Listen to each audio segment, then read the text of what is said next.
예, 오늘은 호세아서 8장부터 10장까지의 말씀을 통해서 은혜와 진리를 나누겠습니다.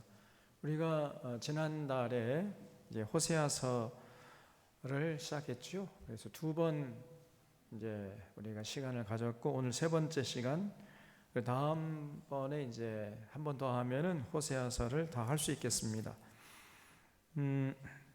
이 호세아 선지자는 아모스 선지자와 동시대에 사역한 선지자라 그랬습니다.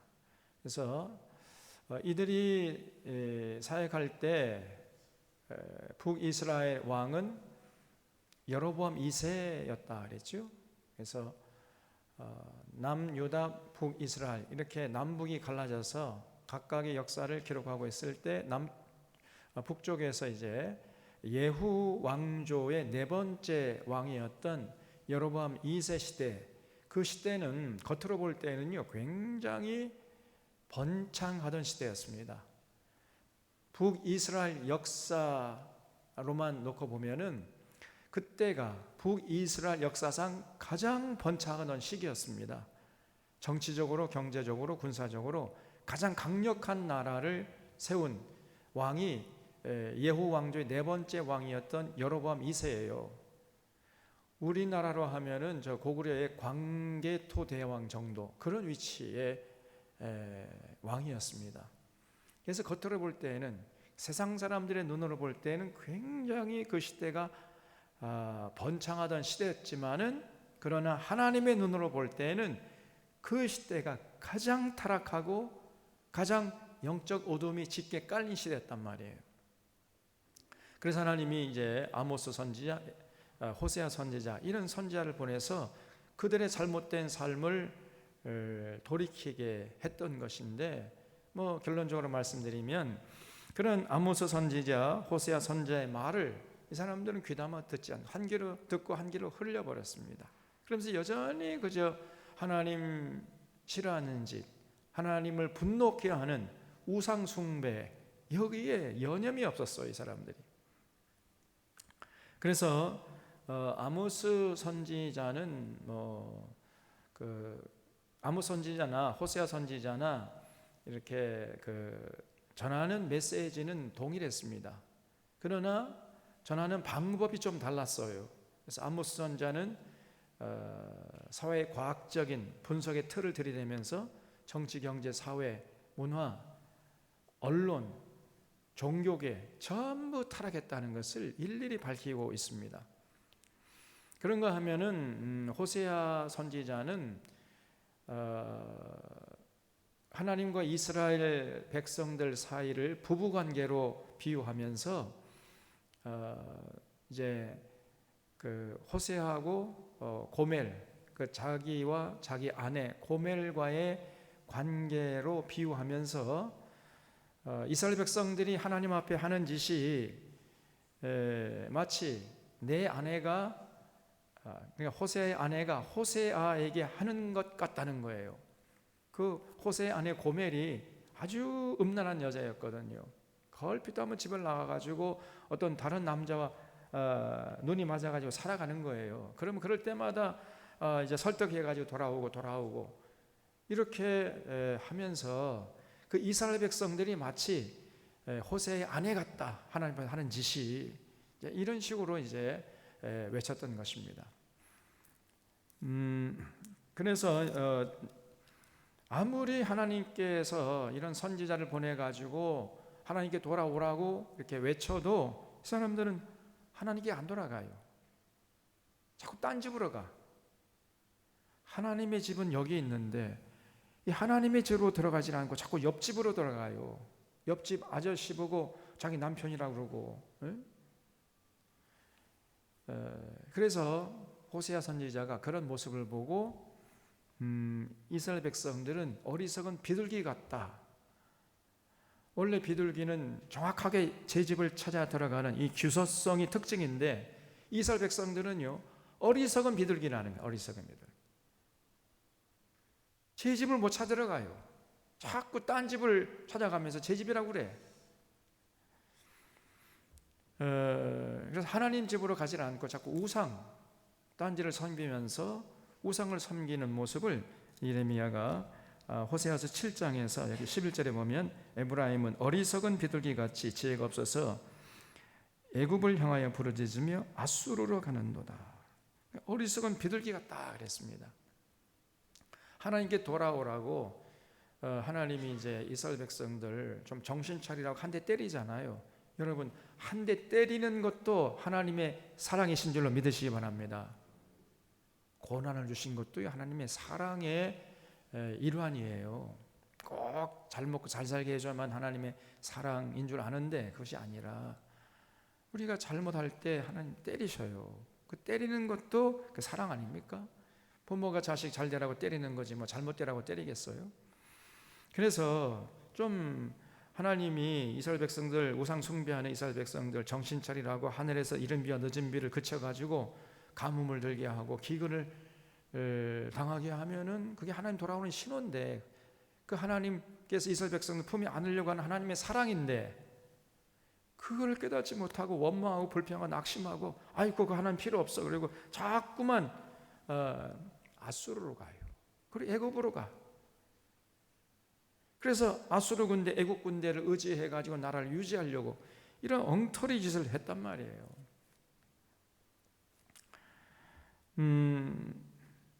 자, 그래서 8장부터 보면은 이제 호세아가 당시의 이 북이스라엘 백성들의 죄악상을 더 이제 구체적으로 낱낱이 그들이 과연 어떤 짓을 했는지 이거를 우리에게 아주 자세하게 보여주고 있습니다. 그래서 8장 1절을 보겠습니다. 나팔을 내 입에 댈지어다 원수가 독수리처럼 여호와의 집에 덮치리니 이는 그들이 내 언약을 어기며 내 율법을 범함이로다. 하나님과 맺은 언약, 하나님 사랑하고 이웃 사랑하라, 신의 산 언약을 이 사람들은 완전히 팽개쳤어요. 그 율법을 범했습니다. 그렇기 때문에 그들이 장차 내게 부르짖기를 나의 하나님이여 우리 이스라엘이 주를 아나이다 하리라 그랬죠.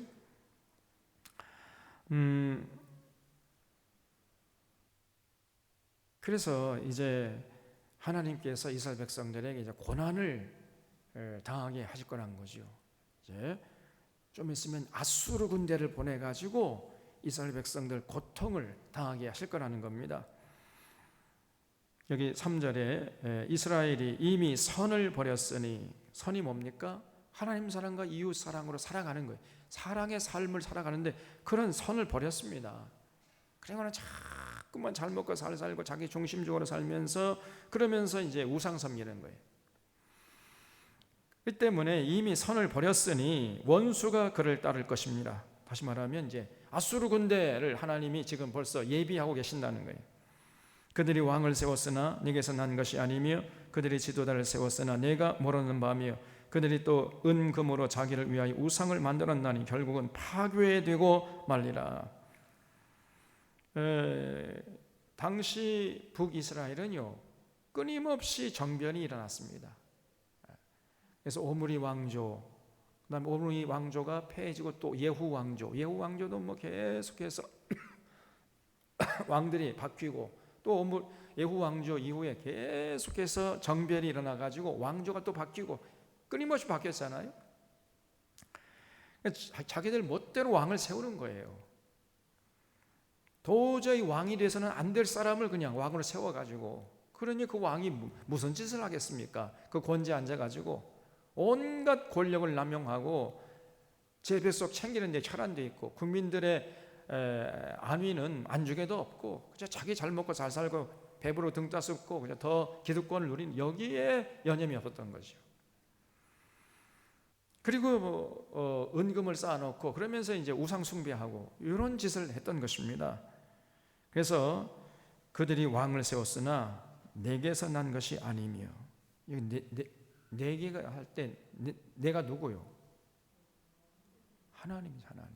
하나님이 세운 왕들이 아니라는 겁니다. 여러분, 왕들 중에는 하나님이 세운 왕이 있지만 하나님이 세우지 않은 왕도 있다는 거예요.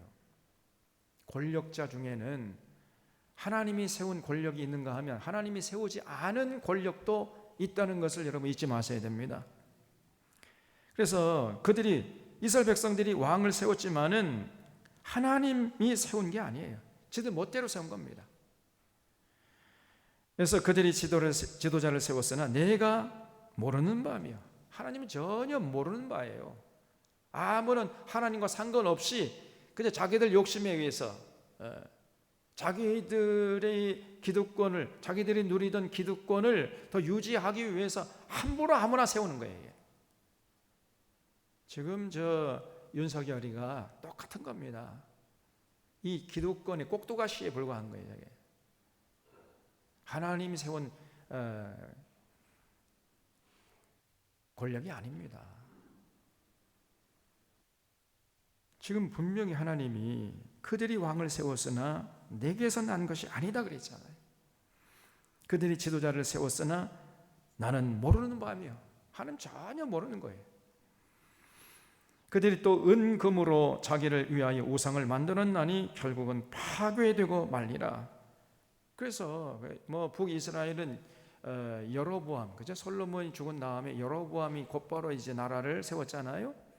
여로보암이 나라를 세우자마자 금송아지 우상을 만들었지요. 금송아지 우상을 만들었고 베델과 단에다가 그 금송아지 우상을 만들어 놓고, 이 금송아지가 우리를 여기까지 인도하신 여호와 하나님이니까 이 금송아지에 섬겨라. 예루살렘까지 내려갈 필요가 없어. 예루살렘 가는 길도 험하고 먼데 굳이 거기까지 가서 제사 드릴 필요 없이 그냥 이 베델, 여기 금송아지 있잖아. 이 금송아지가 하나님이야. 우리를 여기까지 인도하신 하나님이니까 여기서 그냥 제사 드리고 말아. 이렇게 유도했던 거예요, 여로보암이라는 사람이. 그 이후로 일어나는 모든 왕들이 이 금송아지를 섬기다가 이제 오므리 왕조 두 번째 왕이던 아합 시대 때부터는 아주 본격적으로 바알을 섬기기 시작했던 겁니다. 바알과 아세라상을 만들어 놓고, 그래서 아예 이 아합이라는 왕은요, 그냥 자기 아내도 바알 선지자의 딸을 자기 아내로 삼았습니다. 그 이름이 그 유명한 이세벨이라는 여자예요. 이세벨. 이 이세벨이라는 여자는 그러니까 소위 말하는 점쟁이죠. 점쟁이가 이 아합의 아내였어요. 온갖 이 아합은 점쟁이였던 이 이세벨 이 치마폭에서 헤아리지 못하고 이세벨이 시키는 대로 하는 겁니다. 지금 누구랑 똑같죠?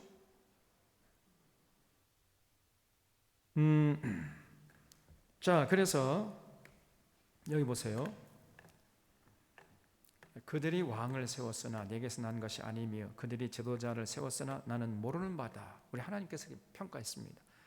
그래서 이 사람들이 하나님 세우지 않은 권력이니까 그 권력의 자리에 앉아가지고 무슨 짓을 했겠습니까? 하나님의 뜻, 하나님의 정의, 하나님의 진리, 그에 관심이 있었겠어요? 없었겠어요? 전혀 관심이 없는 거예요. 그저 오로지 자기 기득권 유지하는 데 혈안이 돼 있었고요. 은과 금을 쌓아놓는데 정신이 다 팔려 있었던 거예요. 그래서 그 은금을 쌓아놓고 그 은금으로 자기들 위하여 우상을 만들었다는 거예요. 그 우상이 뭐냐? 금송아지 우상이에요. 그것은 결국 파괴되고 말 것입니다. 그래서 여기 12절에도 보면은 내가 그를 위하여 내 율법을 만 가지로 기록하였으나 그들은 이상한 것으로 여기도다 그러죠. 하나님께서 이스라엘 백성들 오늘 오전에 이제 우리 박정수 권사님이 기도할 때 참 감동적으로 기도하셨잖아요. 이스라엘 백성들의 행복과 평안을 위해서 주신 그 율법을 이 사람들은 전혀 자기들과 상관이 없는 것을, 아주 이상한 것으로 여겼다는 거예요. 우리 하나님께서 만 가지로 율법을 기록했는데 그것은 이스라엘 백성들을 행복과 평안한 길로 이끌어가지 않은 그 하나님의 사랑에서 비롯된 것인데 그런 사랑을 발로 차버린 거예요. 그러면서 하나님이 우리를 어떻게 사랑했나이까? 하나님을 사랑했다고요? 뭘 어떻게 사랑했나이까? 이러고 덤벼드는 거예요. 자기들 율법을 주신 것은 이스라엘 백성들을 사랑하는 차원에서 주신 거거든요. 그 행복하라고, 참 한 번밖에 없는 인생, 정말 가치 있게 아름답게 참 평안과 기쁨과 자유를 누리면서 살라고 주신 그 율법을 이 사람들은 아무런 상관이 없는 것을 여겼다는 거예요. 그래서 여기 10절 다시 보면, 내가 하나님이죠. 하나님이 그들을 위하여 하나님의 율법을 만 가지로 기록을 했지만은 그들은 이상한 것을 여겼대. 이상한 것으로. 왜 저거 지키라고 그러지? 왜 저런 얘기를 하지? 이상한 것을 여겨. 그러면서 전혀 지킬 마음이 없었던 겁니다. 그냥 오로지 이 사람들은 잘 먹고 잘 살고 출세하고 배부르고 등 따숩고, 그리고 뭐 우상 앞에 가가지고 우상 섬기는데 여기에만 관심이 있었던 거예요. 그래서 북이스라엘은요, 끊임없이 정변이 이어졌습니다. 많은 왕들이 쿠데타로 집권을 했고요, 그런 사람들은 하나님이 세운 자들이 아니었습니다. 그러므로 이들은 집권 후에 자연스럽게 우상 숭배에 빠진 것은 당연한 거죠. 그래서 저 윤석열이 저 지금 우상 숭배 다 빠져 있는 거 아닙니까? 권력을 제대로 선용할래야 선용할 수가 없는 사람이에요. 오직 권력 유지에 혈안돼 있잖아요. 그래서 그뿐 아니라 이제 정말 두려운 것은 백성들을 우상 숭배의 길로, 그 죽음의 길로 끌고 가려고 하는 겁니다. 이게 정말 걱정인 거예요. 당시에 그 북이스라엘 왕들이 전부 그랬던 거예요. 그들은 이스라엘 백성들의 생명과 평안을 위해서 하나님께서 주신 규례와 법도와 명령을 이상한 것을 여기면서 전혀 관심을 갖지 않고 순종하지 않았던 겁니다. 그래서 여러분, 로마서 13장 2절, 어떤 목사님들은요, 모든 권력은 하나님께 주신 것이기 때문에 그 모든 권력 앞에 순종하라, 이런 식으로 설교를 해야 됩니다. 그래서 그분들이 주로 인용하는 구절은 로마서 13장 2절이에요.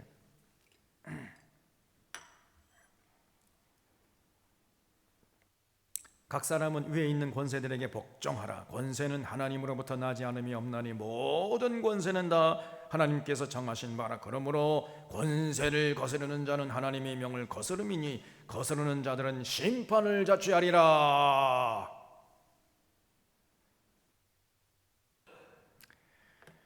과거 유신 시절에 정권에 빌붙은 타락한 목회자들이 이 구절을 전가의 보도로 활용했습니다. 이 구절을 들먹이면서 독재자에게도 순종하라. 모든 권력은 하나님께 세우신 권력이니까 그 독재자에게도 순종하라. 이렇게 설교를 해댔습니다. 이들은 호세아서 8장 4절, 우리가 좀 전에 읽었죠? 그들이 왕을 세웠으나 내게서 난 것이 아니고 그들이 지도자를 세웠으나 나는 모르는 바다. 이 구절은 전혀 모르거나 외면을 했습니다. 로마서 13장에 있는 말씀도 있지만은 호세아 4장에 있는 말씀도 있거든요. 그런데 호세아 4장, 8장 4절의 말씀은 전혀 외면하고 그 타락한 독재자에게 빌붙어 가지고 모든 권세가 하나님 세우신 권세므로 독재자에게 순종해라, 이런 식으로 설교를 해야 됐다니까요. 그러면 이 로마서 13장 1절 2절의 바울의 가르침의 본질이 뭐겠어요? 하늘의 시민권자들은 하나님 나라를 위해서 헌신해야 되지만 동시에 세상의 시민권자도 되기 때문에 세상의 시민권자로서 국가에 충성해야 한다, 이거를 강조한 거예요. 그래서 그 하늘의 시민, 우리 믿는 자들은 하늘의 시민권이 있고 동시에 대한민국의 시민권자잖아요. 천국의 시민권자요, 대한민국의 시민권자죠. 우리는 몇 가지 시민권을 갖고 있어요? 몇 가지 갖고 있어요? 제가 이 정답을 얘기해 주자. 두 가지, 두 종류. 천국의 시민권과 대한민국이라는 시민권을 가지고 있습니다. 이 동시에 우리가 이 시민권자로서 의무를 감당해야 돼. 천국의 시민권자로서의 의무도 감당해야 되고, 그리고 대한민국의 시민권자로서의 의무도 감당해야 돼. 그 대한민국의 시민권에서 의미가 뭡니까? 국방의 의무, 납세의 의무, 교육의 의무, 근로의 의무, 이런 4대 의무가 있잖아요. 그래서 이 땅의 시민권자로서 국가에 충성해야 한다. 그래서 모든 세금도 정직하게 내고 국방의 의무도 감당하고 교육의 의무도 받고 이거 하라고 하는 얘기지, 독재 정권에 순종하라 이렇게 가르치는 뜻이 아니란 말이에요. 로마서 13장 1절 2절 말씀이 무슨 말이 이해됩니까? 하나님이 보내신 참 지도자라면 당연히 선을 행하고 국민을 섬길 것입니다.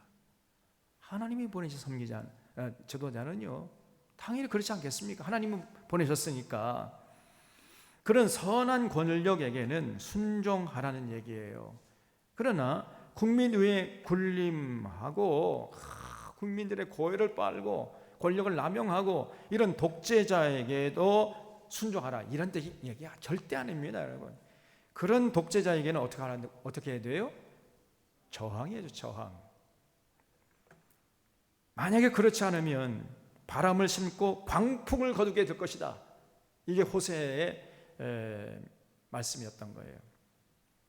그래서 여기 5절 말씀을 다시 돌아가면 8장 5절에 사마리아는 북이스라엘 수도였지요.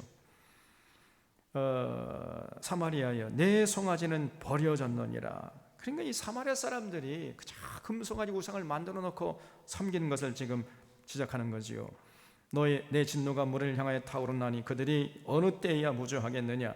이것은 이스라엘에서 나고 창일이 만든 것이라. 이 금송아지 우상은요, 사람의 손으로 만든 거 아닙니까? 하나님에게서 난 게 아니에요. 그렇기 때문에 참 신이 아닙니다. 장인이 만든 쇠붙이에 불과하는 거죠. 나무 조각에 불과한, 돌멩이 조각에 불과한 건데 그걸 만들어 놓고 그걸 신이라고 섬겼다는 거예요, 이 사람들이. 그래서 사마리아의 송아지가 산산조각 나리라. 그들이 바람을 심고 광풍을 거둘 것이라. 거기 줄쳐 주십시오.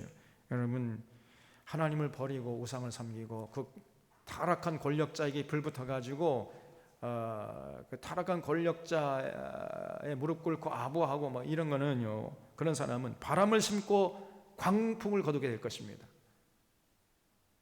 정말 산들바람 심고 미친 광풍, 저 태풍을 맞이하게 될 거예요. 그 인생이 태풍을 맞으면 나만 하겠습니까? 전부 다 날아가겠지요. 그래서 심은 것이 줄기가 없으며 이삭은 열매를 맺지 못할 것이요 혹시 맺을지라도 이방 사람이 삼키리라 그랬어요.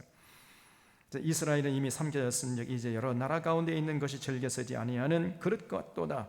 그들이 홀로 떨어진 들나귀처럼 아수르로 갔고 에브라임 값주고 사랑하는 자들을 얻었도다. 그 걸핏하면 이 사람들은 아수르로 가요. 하나님께 가야 되는데 하나님께 돌아갈 생각은 하고 자꾸만 아수르로 가고 또 이제 애굽으로 갑니다. 그래서 이 에브라임이라는 것은 북이스라엘을 총칭할 때 에브라임이라고 그래요. 에브라임이 값주고 사랑하는 자들을 얻었다. 이 무슨 말이죠? 아수르에 가가지고 뇌물 갖다 바치고 형님 좀 도와주십시오. 그래서 몸을 팔아가지고 돈을 주면서 이제 아수르 군대를 얻었다 그 말이죠. 그래서 그런 군대의 힘으로 나라를 유지하려고. 근데 사실은 여러분, 북이스라엘이 어느 나라에 의해서 망했습니까? 아수르에 의해서 망했잖아요.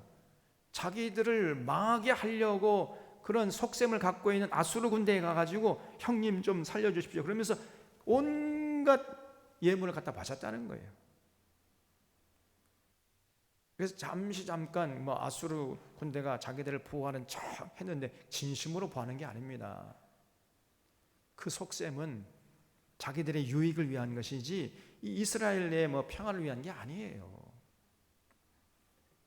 그런데 그렇게 이 사람들이 값주고 그냥 온갖 예물을 갖다 바치면서 자기 나라 좀 보호해달라고 애걸복걸했다는 거예요. 지금 우리랑 똑같지 않습니까? 그래서 10절에 그들이 여러 나라에게 값을 주었을지라도 이제 내가 그들을 모으리니 그들은 지도자의 임금이 지어준 짐으로 말미암아 쇠하기 시작하리라. 그래서 이스라엘 백성들이 여러 나라에 값을 주었습니다. 자, 아수르, 그 다음에 뭐 암몬, 시리아, 뭐 애굽 여러 나라의 뇌물 갖다 바치면서 우리나라 침공하지 말라, 우리나라 좀 지켜달라, 이렇게 이제 외교 사절단을 보냈는데, 그러나 그것이 백약이 무효가 된다는 거예요. 그래서 내가 이제 그들을 모으리니 할 때 무슨 말이에요? 그들은 누굽니까? 그들이 이 북이스라엘 백성들이죠. 그들을 모으리니, 그들은 지도자의 임금이 지워준 짐으로 말미암아 쇠하기 시작해요. 그래서 북이스라엘 백성들이 아무리 뭐 외교를 해가지고 이방 나라들 평화조약 해가지고 뭐 나라를 유지하려고 해도 하나님께서 불러 모아가지고 이방 군대 그 왕들이 그들의 어깨에 지워준 짐으로 말미암아 고통을 당하게 될 것이다, 이런 얘기입니다. 11절에 에브라임은 죄를 위하여 제단을 많이 만들었더니 그 제단이 그에게 범죄하게 하는 것이 되었도다, 그렇죠? 북이스라엘이 아까 말씀드린 대로 여로보암 2세 때가 그 물질의 풍요를 누리고 굉장히 경제적으로 군사적으로 강력한 나라를 만들었거든요. 그러면 하나님께 돌아가서 또 하나님 기쁘게 하고 하나님께서 원하시는 일을 해야 되는데, 하나님이 복을 주시면 주실수록 그 복을 가지고 전국 방방곡곡에 우상을 만들었어요. 우상을. 그래서 그들이 죄를 위하여 제단을 많이 만들었다는 것입니다. 이 제단이라는 것은 우상 제단이에요. 바알 제단. 그래서 그 제단이 그에게 범죄하게 하는 것이 되었도다. 내가 그를 위하여 내 율법을 만가지로 기록했으나 그들은 이상한 것을 여겨요. 그러면서 하나님께 돌아와서 하나님과 맺은 언약 지킬 생각은 하지 않았던 것입니다. 그래서 그들이 내게 고기를 제물로 드리고 먹을지라도, 이 사람들이 제사를 완전히 피한 건 아니에요. 주일날 되면 또 꾸역꾸역 그 성전에 나와서 하나님께 제사 드려요.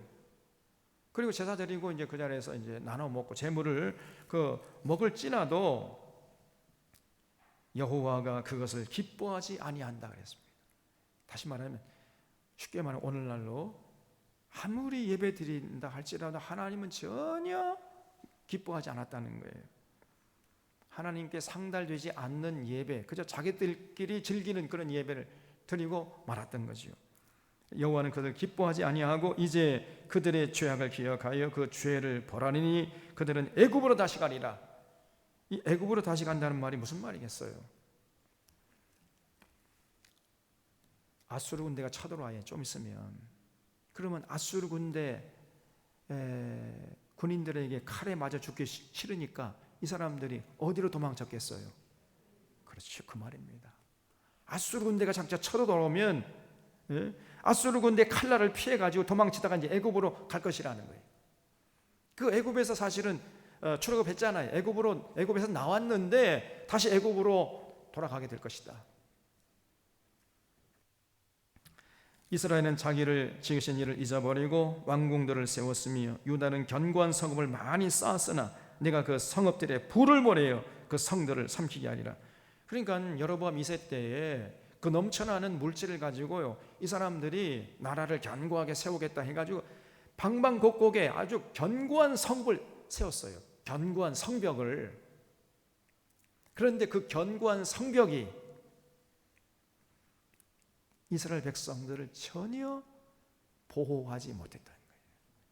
아수르 군대가 쳐들어오니까 성벽이 여지없이 그냥 무너지는 거예요. 추풍 낙엽처럼 무너져 버려요. 그리고 결국은 이제 아모스, 호세아 이후에 얼마 안 있다가 북이스라엘이 아수르 살만에셀 왕에게 결국은 무릎을 꿇고 사마리아 성이 무너져 가지고 아수르가 북이스라엘이 역사의 무대에서 사라져 버렸잖아요. 이 사람들이 그냥 손 놓고 있었던 게 아닙니다.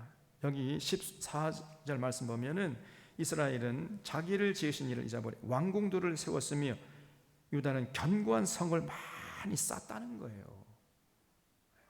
전쟁에 대비해서 철저히 준비했다는 것입니다. 그런데 내가 그 성읍들의 불을 보내어 그 성들을 삼키게 하리라 그랬죠. 그래서 전혀 쓸데없는 짓을 해. 진짜 이 사람들에게 쓸데있는 짓이 뭐겠어요? 뭘 어떻게 해야 됩니까? 회개하고 하는 게 돌아가면 돼.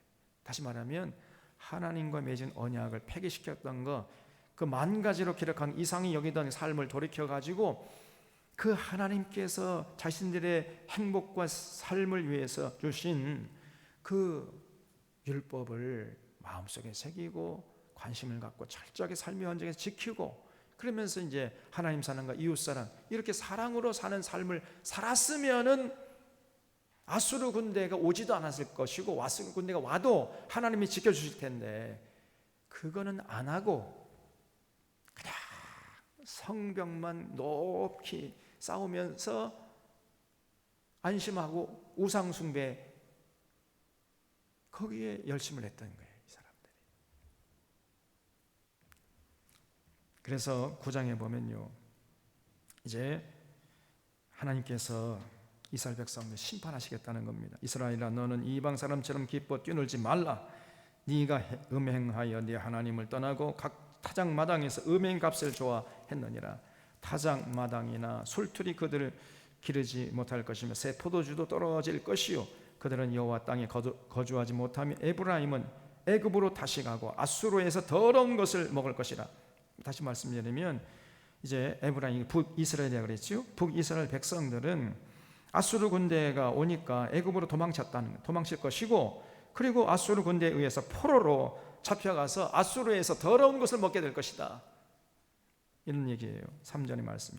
그들은 여호와께 포도주를 부어드리지 못하며 여호와께서 기뻐하시는 바도 되지 못할 것이라. 그들의 재물은 애곡하는 자의 떡과 같아서 그것을 먹는 자는 더러워지나니 그들의 떡은 자기의 먹기에만 소용될 뿐이니라. 여호와의 집에 드릴 것이 아니에요. 전혀 그런 떡 하나님 받지 않으십니다. 그 더러운 떡이에요. 그거는 하나님께 갖다 바칠 예물이 못 돼요. 왜? 온갖 세상에 나가서 하나님과 맺은 언약을 팽개쳐버리고 그냥 잘 먹고 잘 살고 이제 수당방법 가야지, 거짓말을 사기치고 부동산 투기, 증권 투기하고 이렇게 번 돈 가지고, 그건 부정한 돈, 더러운 돈이니까 그거 드린다고 하나님이 받으실 분이 아니라는 겁니다. 그저 자기들 먹기에만 소용될 뿐인 거예요. 5절에 너희는 명절날과 여호와의 절개날에 무엇을 하겠느냐? 보라, 그들이 멸망을 피하여 갈지라도 애굽은 그들을 모으고 노브는 그들을 장사하리니 그들의 은은 귀한 것이나 찔레가 덮을 것이요 그들의 장막 안에는 가시 덩쿨이 퍼지리라 그랬어요. 그래서 아수르 군대가 쳐들어올 때 그들이 이제 애굽으로 도피할 것이라는 거예요. 그래서 애굽이 그들을 모을 것이고, 노브이 뭐겠습니까? 노브. 고대 애굽의 수도가 노브였어요. 지금의 이제 멤피스입니다. 멤피스. 지금 이집트에 가면요, 멤피스라는 도시가 있어요. 그게 바로 고대 수도였고, 성경에서는 그것을 노브라고 그래요. 노브. 다시 말하면 애굽 사람들이 이제 피신해 오는 유대인들 전부 다 받아줄 것이지만은, 그러나 그들은 살아서 다시 고향으로 돌아가지 못하고 애굽에서 다 죽게 될 것이다, 이런 얘기입니다. 노브는, 그 멤피스는 그들의 장사 매장지가 될 것이라는 거예요. 애굽 노브이 그들을 장사하리니, 무서운 얘기잖아요. 전부 애굽에서 고향 땅으로 돌아가지 못하고 애굽에서 죽게 될 것이다, 그런 얘기예요. 그들의 은은 귀한 것이나 찔레가 덮을 것이요 그들의 장막 안에는 가시덩쿨이 퍼지리라. 그 유대인들은요, 도망갈 때 항상 귀금속을 몸에 지니고 다닙니다. 여러분, 그 나치에 의해서 유대인들이 핍박을 많이 당했잖아요. 그 유대인들이 한 2000년 동안 가는 곳마다 핍박을 당하고, 그럴 때마다 이제 피신하고, 그렇기 때문에 이 사람들은요, 돈을 벌잖아요. 전부 어디에 투자하겠어요? 네? 여러분, 이게 도망갈 때 재산 전부 처분해서 도망가야 되니까 뭐가 가장 가볍고 또 값이 나가는 거예요? 그렇죠. 다이아몬드, 금도 좀 무겁긴 하죠. 다이아몬드가 가장 가벼우면서도 비싸잖아요. 그러니까 유대인들 몸속에는요 항상 다이아몬드가 있는 거예요. 전 재산을 다이아몬드에다 투자합니다. 그럼 그거만 딱 가지고 튀면 되잖아요. 네, 그러한 그들의 몸속에 있었던 금은 보화가 절대로 그들을 살리지 못한 것이라는 거예요. 그들의 은과 금이 그건 귀한 것이지만은 찔레가 덮을 것이고 그들의 장막 안에는 가시덩굴이 퍼지게 될 것이다. 그래서 여러분 지금도요 유대는 그 국민소득의 4분의 1이 어디서 얻는 거냐면 귀금속을 가공해 가지고 팔아 가지고 얻는 소득입니다. 그게 다이아몬드 산업이요 세계에서 최고로 발달한 나라가 유대예요. 유대 민족은 아주 무섭습니다. 다이아몬드에 관심이 많아요. 왜냐하면 여차하면 튀어야 되니까. 그래서 그들이 그 은과 금을 많이 모았지만은 그러나 찔레가 덮을 것이고 가시덩굴이 퍼지리라. 7절에 형벌의 날이 이르렀고 보응의 날이 온 것을 이스라엘이 알지라. 이제 파멸의 날, 하나님의 심판의 날이 가까이 다가왔습니다. 왜냐? 이렇게 하나님의 그 심판의 날이 이른 이유는 뭐냐면요 선지자가 어리석었고 신에 감동하는 자가 미쳤기 때문이에요. 선지자들이 전부 타락했습니다. 하나님 말씀을 제대로 외치지 않는 거예요. 그리고 자기가 성령에 감동됐다 이런 사람들이 가만히 보면은 좀 미친놈들이에요. 제대로 된 자들이 아닙니다. 이 사람들이.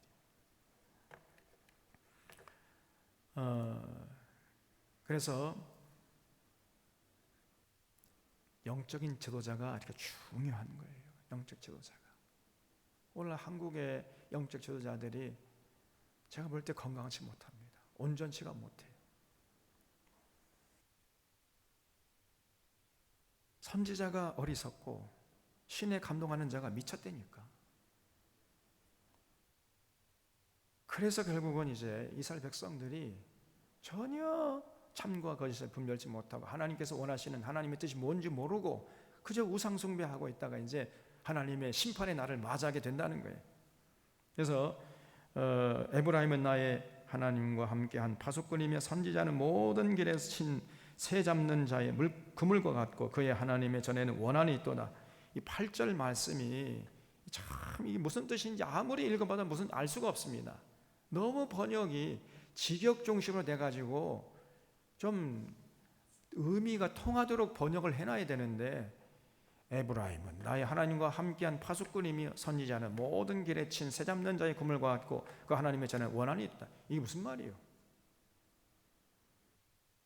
이거를 표준 새 번역으로 읽어보면요 이해가 되게 번역을 해놨어요. 이런 뜻입니다. 하나님은 나를 예언자로, 나가 이제 호세아죠. 하나님이 호세아를 예언자로 임명하셔서 에브라임을 지키는 파수꾼으로 세우셨죠. 그러나 당시에 이스라엘 백성들이요 그 호세아가 가는 길목마다 덫을 왔다는 거예요. 하나님의 계신 집에서 맞아요. 다시 말하면 그 베델과 그 단, 길갈 이런 하나님의 성전에서 맞아요.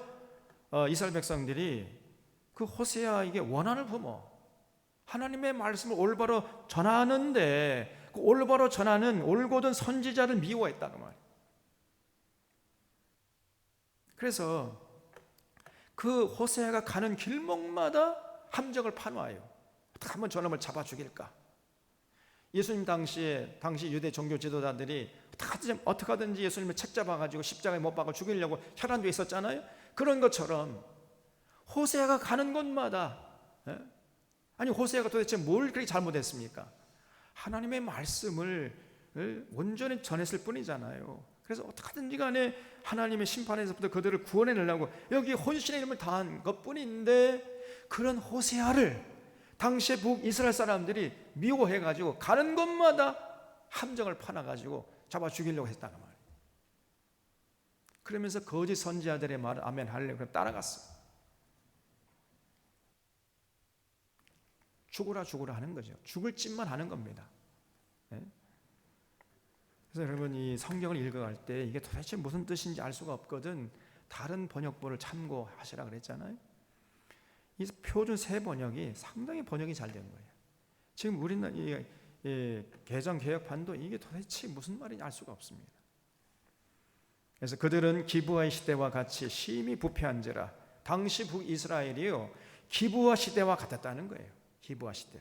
자, 그러면 기브아 시대가 성경에서 어느 시대를 말하겠습니까? 여기 호세아서 9장 9절에 우리 양권사님이 벌써 딱 마치잖아요. 9장 9절에 보면 그들은 기브아의 시대 할 때 기자 옆에 피읍이라고 적혀 있죠. 피읍 적혀 있습니까? 안 적혀 있습니까? 예? 호세아서 9장 9절에 그들은 기브아의 시대와 같이 할 때 기자 앞에 피읍이라고 적혀 있죠. 적혀 있지 않은 성경책은 조금 싸구려 성경책이에요. 그래서 여러분 반드시 관주 성경책을 구입하시라고 했죠. 관주 성경. 이게 관주예요. 바로 옆에 보세요. 조그맣게 피읍이라고 세놓고 호세아서 10장 9절, 사사기 19장 22절 이렇게 되어 있지요. 사사기 19장 22절 보면은 어떤 사건이 있었습니까? 자, 한번 보세요. 그렇죠. 레위 자손이 도망친 자기 아내를 이제 가다가 집으로 돌아가다가 베냐민 지파에 들어가서 하룻밤 묵고 가려다가 그 베냐민 지파 사람들이 그 레위 사람의 아내를 성폭행했잖아요. 그때 성폭행할 때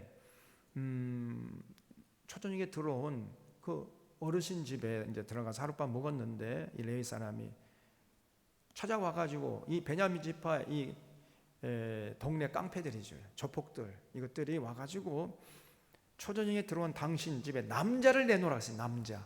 다시 말하면 그때 찾아온 이 베냐민 지파의 이 깡패들이 어떤 사람들이었어요? 동성애자예요. 동성애자. 남자를 내가 그와 상관하겠다.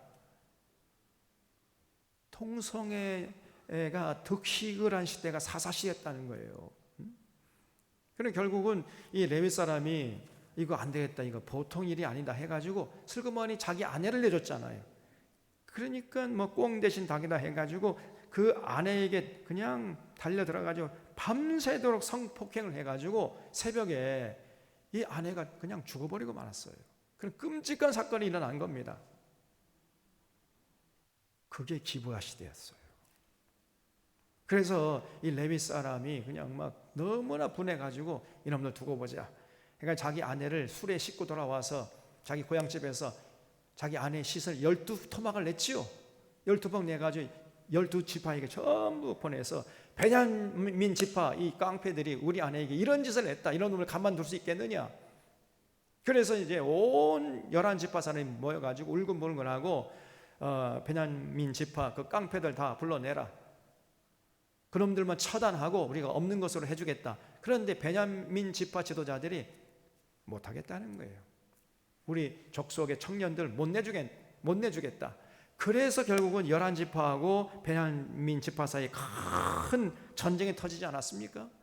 동족 상잔의 전쟁이 벌어진 거예요. 그 전쟁으로 베냐민 지파 청년들 600명만 살아남고 18만 5천 명이 다 죽어버렸어요. 그것이 바로 기브아 시대입니다. 그래서 사사기 19장 20절 여러분 이게 관주 성경이 굉장히 요긴합니다. 관주 성경 사면은요 그 뭐 유명한 주석책 100권 산 것보다 훨씬 나. 그래서 여러분 제가 늘 얘기하잖아요. 성경책 조금 투자하세요. 관주 성경, 관주 여백 성경 이것을 사셔야 돼. 그래서 성경을 읽어가면서 그런 걸 찾아보면서 이렇게 읽어가시면 기브아 시대라고 하는데 도대체 이 기브아 시대가 이게 무슨 시대냐? 이런 것들을 여러분들이 스스로 찾아가서 그랬구나. 이 말이 이런 뜻이구나. 그걸 깨달으셔야 돼. 하나님 말씀은요 한 점도 그냥 의미가 없이 기록된 구절은 없습니다. 전부 다 의미가 있는 거예요. 이해가 되지 않는 구절일수록 더 깊은 의미가 숨어 있다는 것을 잊지 마세요. 그냥 여상하게 지나가면 안 돼요. 그래서 그들은 기브아의 시대와 같이 심히 부패한 전부 동성애자들 가득 찼어. 이 여로보암 2세 시대가. 그리고 이웃과의 관계가 다 파괴되고 돈 오직 돈이고, 조금 이해관계 틀어지면 서로 싸우고 죽이고 살인하고 이런 시대였다는 거예요. 오늘날도 거의 비슷하지 않습니까? 이웃과의 관계, 정이 다 지금은 옆집에 누가 사는지도 몰라. 조금만 어떤 이해관계가 충돌되면요, 그냥 막 서로 죽이려고 덤벼듭니다. 그런 우리 저 아파트에서도 아파트면 주차 전쟁. 근데 그 주차 그건 별거 아니잖아요, 그거. 근데 왜 이렇게 됐냐 저렇게 됐냐 하면서 서로 눈을 부다리면서 같이 이웃끼리 서로 싸운다니까. 이거는요, 같은 이웃이 아닙니다. 이게. 우리나라가 어쩌다가 이 모양이 됐습니까, 이게. 그리고 주차도 하려면 좀 잘 해놔야 되는데 그냥 저만 알아. 그냥 도로 한복판에 서놓고 집에 가버린다니까. 난 기가 막혀요. 아니, 광양 사람이 이렇게 주차 질서가 무질서한 데 처음 봤어요. 만약에 서울 같았으면 진짜 맞아 죽습니다, 정말. 그런 거.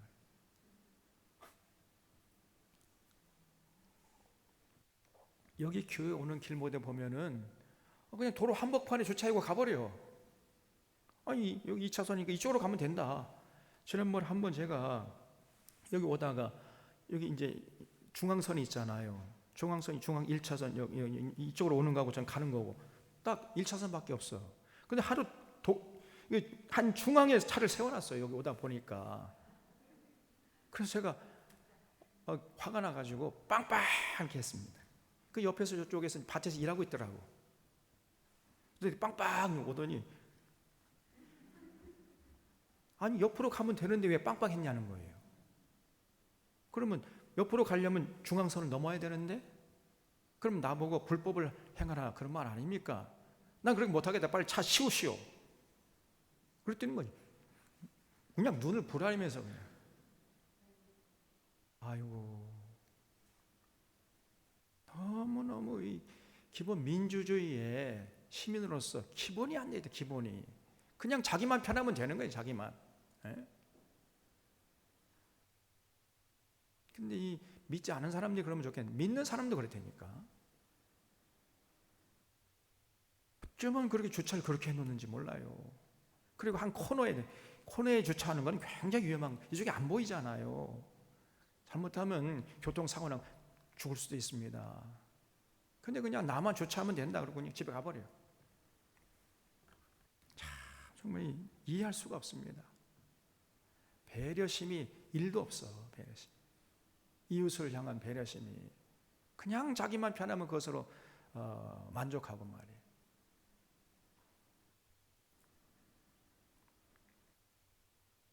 당시 이스라엘 백성들이 그랬대.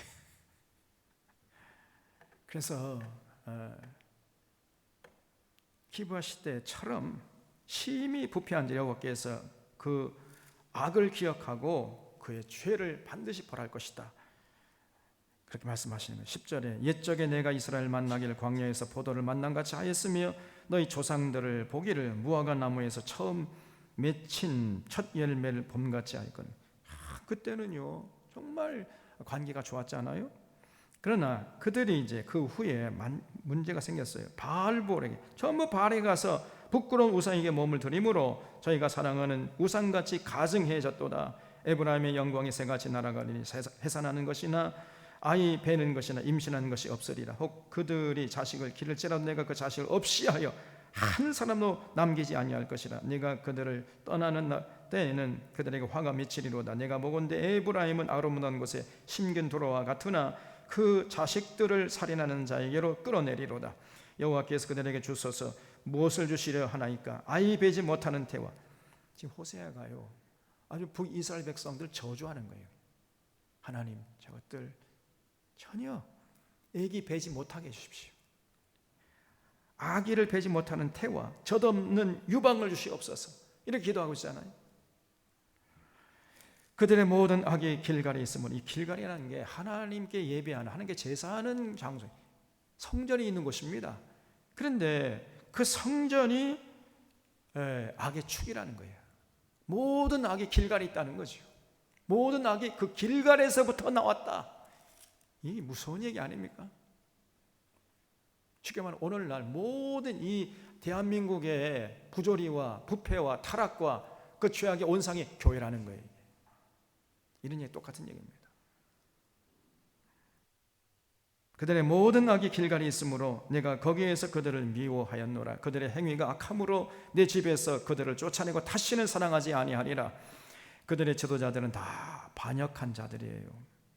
에브라함은 매를 맞아 그 뿌리가 말라 열매를 맺지 못하나니 비록 아이가 죽을지라도 내가 그 사랑하는 태의 열매를 죽이리라.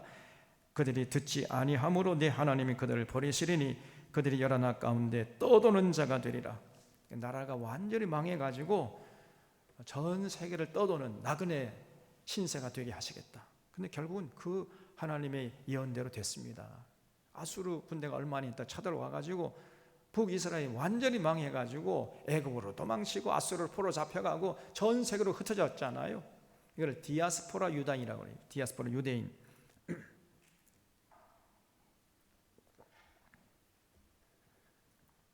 그래서 호세 당시에 선지자들이 타락해, 제사장들이 타락했습니다. 종교 지도자들이 전부 타락한 거예요. 베델의 제사장 아마샤는 이거 봤잖아요. 아모스서에서 참 선지자인 아모스를 핍박하면서 예언하지 못하게 했잖아요. 다시 말하면 교회마저 타락했다는 것입니다. 그러므로 그 사회는 우상 숭배가 만연했고 온갖 부정과 성적 타락과 도둑이 기승을 부렸고 그러다가 전쟁이 터져서 동족들끼리 서로 치고받고 싸우고 죽였습니다.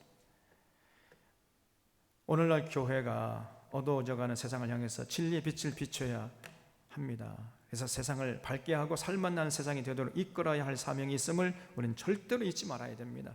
그게 교회예요. 교회마저 타락하고 변질되어 버리면 그 나라는 더 이상 소망이 없다는 이런 막중한 책임을 가지고 어두워가는 세상을 향해서 빛을 밝히는, 그래서 세상에 어두움 우리 상관없어 이렇게 방관자적인 자세를 취하면 안 돼요. 오늘 대한민국은요 정상이 아닙니다. 겉으로 볼 때는 세계 경제 대국, 그 여로보암 2세 시대처럼 겉으로 볼 때는 굉장히 화려해요. 세계 경제 대국이 되었고 전 세계로 수천하는 배들이 5대 양을 누비고 있지만은 영적으로 볼 때는 짙은 어둠이 깔려 있는 거예요. 지금 전쟁의 말이 휘둘리는 자가 대통령이 되어 있고 친일파와 극우 이념에 사로잡힌 자들이 사회 제도층을 형성하고 있습니다. 우리나라 사회 제도층이 전부 다 이 친일파들로 가득 차 있다니까요. 그리고 극우 이념에 사로잡힌 것들입니다. 세계에서 가장 빠른 속도로 부익부, 빈익빈 현상이 심화되고 있고 사법부, 검찰이 지금 타락해 있습니다. 무분별한 GMO 농산물을 수입해서 먹거리가 오염되어 있고 그 결과로 수많은 사람들이 지금 질병에 시달리고 있습니다. 우리 곁에서. 그리고 환경 호르몬에 노출되어서 여기 부임이야, 제가 잘못했네요. 불임 부부, 임신을 하지 못하는 부부들이 늘어나고 있어요. 전 국민의 절반이 수도권에 몰려 살고 있고 지방에서는 아기 울음소리가 그친 지 오래입니다. 지금 지방은 완전히 무너져 가고 있죠. 출산율이 날로 저하돼서 세계 최저 출산율을 기록하고 있는 지 오래입니다. 지금 2002년 현재 출산율이 0.87, 이거는 세계에서 1등입니다. 이것처럼 이렇게 출산율이 낮은 나라가 없어요, 전 세계에서. 근데 점점 자꾸 낮아집니다. 더 낮아져 지금. 이렇게 되면은 이제 한 세대만 지나면 이 대한민국은 인구수가 절반으로 주고 절반은 절반 줄고 나중에는 이 대한민국, 이 한반도 땅에 사람을 찾아보지 못하는 이런 나라가 되고 말 것입니다. 이 모든 현상들은 오늘날 대한민국이 하나님을 멀리 떠난 결과고 하나님의 말씀을 이상한 것을 여기고 아무런 상관이 없는 것으로 여긴 결과입니다. 그래서 교회마저 부패하고 타락하고 변질되어 가지고 세상의 빛과 소금의 역할을 감당하지 못한 결과예요. 여러분, 이것을 놓고 우리가 울어야 되고 기도하고 우리라도 하나님께서 올바로 살려고 애를 써야 됩니다. 그래서 우리가 해야 할 일이 뭐냐? 10장입니다. 이스라엘은 열매 맺는 무성한 포도나무라. 그 열매가 많을수록 제단을 많게 하며 땅이 번영할수록 주상을 아름답게 꾸며요. 이 사람들이 하나님이 축복을 하시면은 그 하나님 축복한 걸 가지고 우상을 섬기는데 빨랐다는 거죠. 열매가 많을수록, 여기 제단인 것은 이제 바알 제단이죠. 이 우상을 섬기는데 열심을 내 이 사람들이. 그래서 그들이 두 마음을 품었으니 이제 벌을 받을 것이라. 두 마음을 품으면 결국 하나님의 심판밖에 없는 것이. 하나님이 그 제단을 쳐서 깨트리시며 그 우상을 허시리라.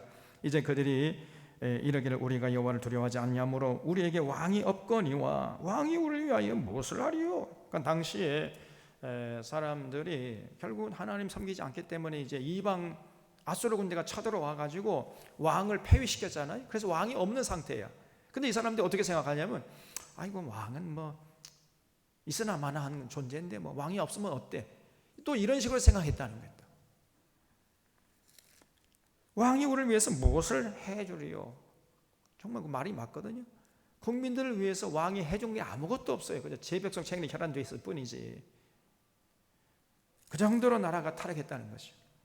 그래서 4절에 그들이 헛된 말을 내며 거짓 맹세로 언약을 세우나니 재판이 이랑에 돋는 독초 같습니다. 전부 다 재판부가 타락했어요.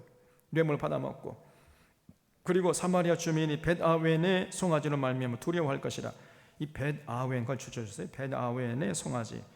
이 벳아원이란 뜻은 벳이라는 것은 집이라는 말이고 아웬이라는 것은 사학이라는 뜻입니다. 사학. 그러니까 사학의 집이, 사학의 집 이런 뜻이에요. 죄악의 집, 사학의 집, 범죄의 집 이런 뜻입니다. 이게 벳아웬이에요. 그러면 벳아원이 그건 별명인데 실제적으로는 어떤 곳이겠어요? 벳아원의 송아지라 그랬으니까 그 사학의 집이 사실은 어떤 집이었어요? 그렇죠. 베델의 거기가 베델. 당시에 베델이 벳아원이었어요. 거기에 베델에 송아지를 만들어놨다고 그랬잖아요. 송아지, 금송아지가 떡 들어서 있는 거예요. 하나님을 섬기는 성전으로 지었는데 성전 한 복판 안에 금송아지가 떡 자리 잡고 있었던 겁니다. 그래서 거기가 바로 범죄의 소굴이에요. 쉽게 말하면 교회가 범죄의 소굴이었다는 거예요. 그래서 벳아원의 집이 되고 말았습니다. 사악의 집, 범죄의 소굴이 되고 말았어요. 그래서 벳아원의 송아지로 말미암아 두려워할 것이라. 그 백성이 슬퍼하며 그것을 기뻐하던 제사장들도 슬퍼하리니 이는 그의 영광이 떠나감이며 그 송아지는 아수르로 옮겨다가 예물로 야렙 왕에게 드리리니. 이 금송아지는요, 이제 아수르 군대가 쳐들어와 가지고 그 금으로 만들었으니까 얼마나 비싸요. 그 전부 다 아수르로 가져갈 것이라는 거지요. 야렙 왕이라는 것은 야자 옆에 2번 돼 있지요. 이건 난회주입니다. 난회주 맨 밑에 보세요. 난회주 보면 싸움의 왕이 돼 있죠. 다시 말하면 아수르 왕을 말해요. 아수르 왕. 당시 아수르는 걸핏하면 전쟁 끊임없이 전쟁을 하는 나라가 아수르였어요. 그래서 싸움의 왕이야. 아수르 나라의 왕이. 그래서 그 아수르 군대가 쳐들어와 가지고 사마리아 베델에 있는 금송아지를 강탈해 가지고 아수르 왕에게 갖다 바치겠다 이런 얘기입니다. 아수르 왕에게 드리리니 에브라임은 수치를 받을 것이요 이스라엘은 자기들의 계책을 부끄러워할 것이며 사마리아 왕은 무리에 있는 거품같이 멸망할 것이며 이스라엘 즉 곧 아웬의 산당. 이 아웬의 산당이 뭘 말하겠어요? 아까 아웬이 뭐라고 그랬지요? 사학의 집. 그래서 아웬의 산당을 베델을 말합니다. 베델. 똑같은 말이에요. 벳아원이나 아웬의 산당 똑같은 베델을 말하는 거예요. 베델이 원래는 하나님의 성전, 하나님 앞에 제사 드리는 곳이었는데 당시 이스라엘 백성들이 거기에 금송아지를 만들어 놓고 우상을 섬기고 있단 말이에요. 그래서 거기가 범죄의 소굴이 됐단 말이죠. 그래서 그 범죄의 소굴인 야훼의 산당은 파괴되어 가시와 찔레가 그 제단 위에 날 것이니 그때에 그들이 산더러 우리를 가리라 할 것이요 작은 산더러 우리 위에 무너지라 하리라. 이스라엘아 내가 기브아 시대부터 범죄하더니.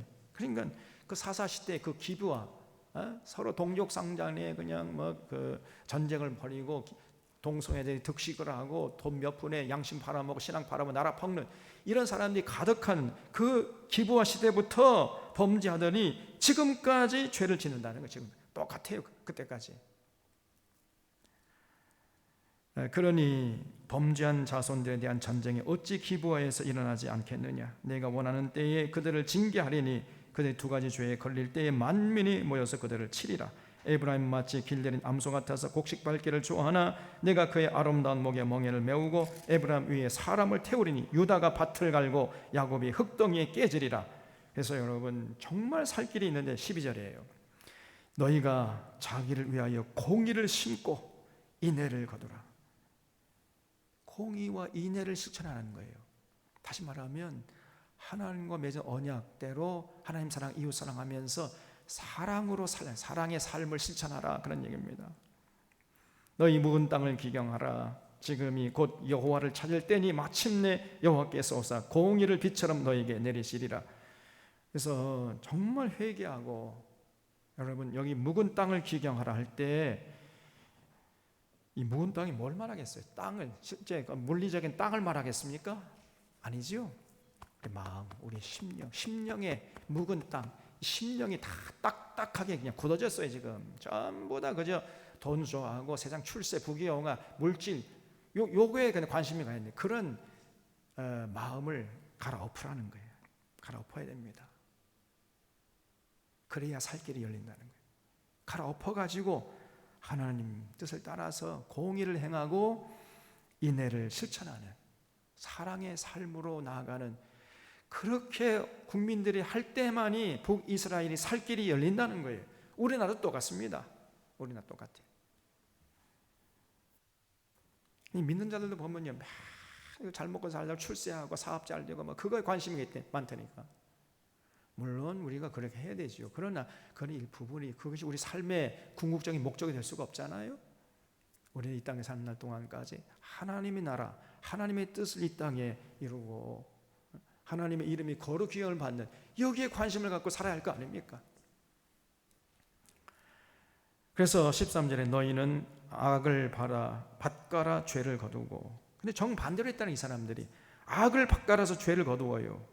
거짓 열매를 먹었나니 이는 내가 네 길과 내 용사의 많음을 의뢰하였으며 이러므로 너희 백성 중에 요란함이 일어나며 내 산성들이 다 무너지되 살만이.